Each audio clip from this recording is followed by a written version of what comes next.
Buenas, mi nombre es Antonio Méndez, estudiante de la carrera de Derecho de la Universidad Fermín Toro. Hoy vamos a hablar de recursos administrativos, esto en la materia de Derecho Administrativo 2 de Saya T. Los actos administrativos, a través del procedimiento correspondiente, el otorgamiento jurídico reconoce a su destinatario la posibilidad de impugnarlos y así controlar la legitimidad del mismo, a través de una exigencia de la situación jurídica infringida de la propiedad administrativa, de quien el acto procede, ante un proceso específico de tribunales correspondiente a la jurisprudencia, a la jurisdicción contencioso administrativo. El principio de una duplicidad o pluralidad de recursos administrativos y judiciales, es decir, una doble garantía a disposición de los administrados que se ven afectados de su persona o de un patrimonio por los actos administrativos. Esta presentación habitualmente de los recursos administrativos como garantía de los particulares debe ser, sin embargo, adecuadamente matizada si se quiere comprender en su exacta dimensión el significado real que tiene actualmente la vía administrativa de los recursos, cuya articulación técnica como un presupuesto necesario de acceso a la vía jurisdiccional constituye a darle otro aspecto a menos satisfactorio, el de un auténtico privilegio de la administración y correspondientemente el de una carga efectiva para el administrado. No obstante, si bien no es discutible la determinación de los recursos administrativos como una expresión de autotutela administrativa con respecto a un conocimiento de garantía de los particulares, sin embargo es necesario detenerse para comprender la exacta dimensión de este carácter, que ciertamente es objeto de discusión doctrinaria, en tanto que la doctrina esgrime el carácter de garantía de los recursos. En otro sector, considera que los recursos, lejos de constituir verdaderas garantías jurisprudenciales y legislativamente, hasta la Constitución de 1999 y la sanción de la Ley Orgánica del Tribunal Supremo de Justicia. En este sentido, el particular que se haya afectado en sus derechos e intereses podrá accionar a la administración, quien en virtud de su potestad de autotutela, expresado como el último vestigio del poder de autojuzgamiento administrativo, se coloca frente al administrador como un juez y parte de su propia actividad, lo cual le permite revocar, corregir y anular aquellos actos ajenos al orden legal, bien por disposición propia o como resultado de la impugnación interpuesta por el particular. Para ello, los ordenamientos jurídicos han provisto un adecuado sistema de recursos en vía administrativa. Así, por ejemplo, en Venezuela, la Ley Orgánica del Procedimiento Administrativo previó 3 genéricos de recursos. Entre estos tenemos recursos ordinarios. Son aquellos que se revisten en carácter genérico, ya que pueden plantearse en todos los casos, salvo en aquellos que existe disposición legal en contrario. Dentro de los recursos ordinarios, a su vez, tenemos recursos de reconsideración. Esto aparece en el artículo 94 de la Ley Orgánica de Procesamiento Administrativo. Es el primer recurso administrativo que se puede ejercer.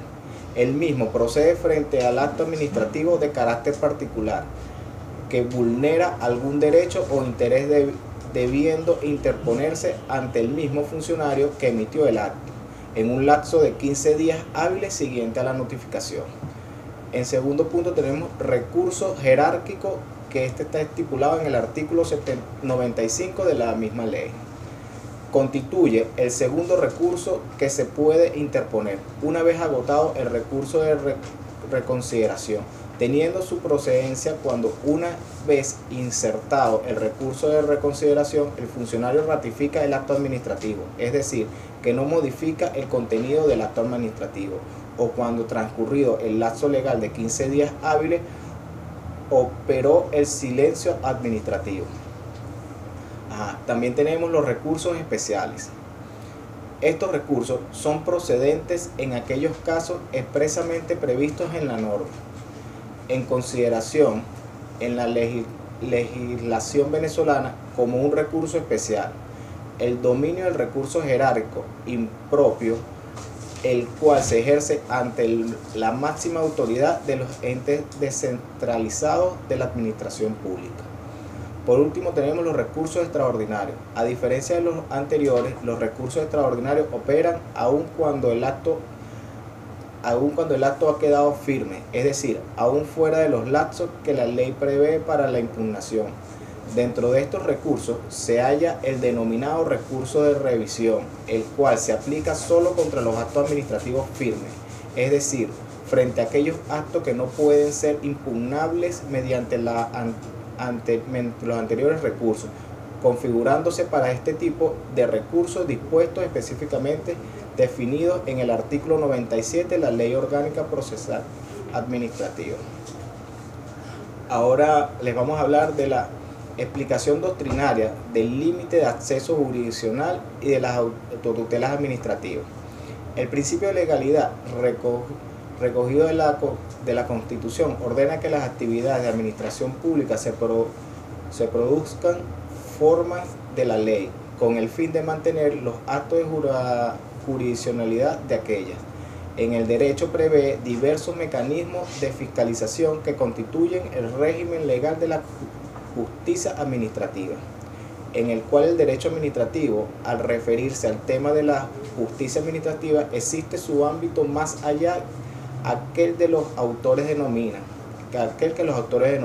el contencioso administrativo, y a los que se redujo durante más de medio siglo de nuestra enseñanza. El término antes descrito comprende el estudio de las garantías de las administraciones para ser eficaces, justas, y también las garantías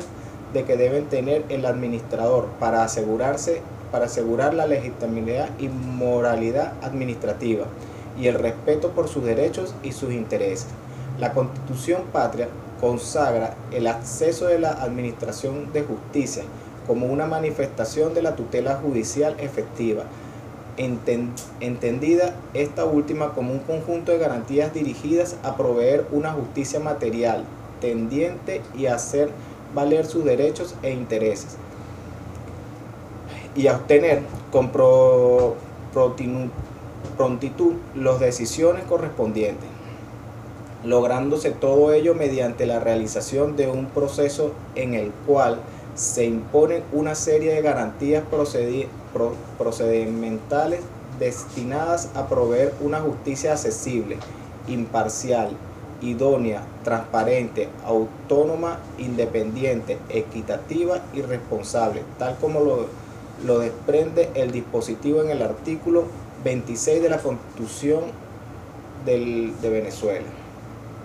No obstante, aclara este criterio que la decisión resultante de un proceso no solo debe ser aquella que beneficie al titular en estos derechos, sino aquella que sea obtenida dentro del proceso legalmente establecido, desarrollado sin la infracción de los derechos particulares a que se refiere en el artículo 49 de la Constitución venezolana, y con las características de celeridad, ausencia de formalismo no esenciales y otros contempladas en el artículo 26 y 250 de la misma Constitución. Sin más nada que decir, me despido, que haya sido de su agrado.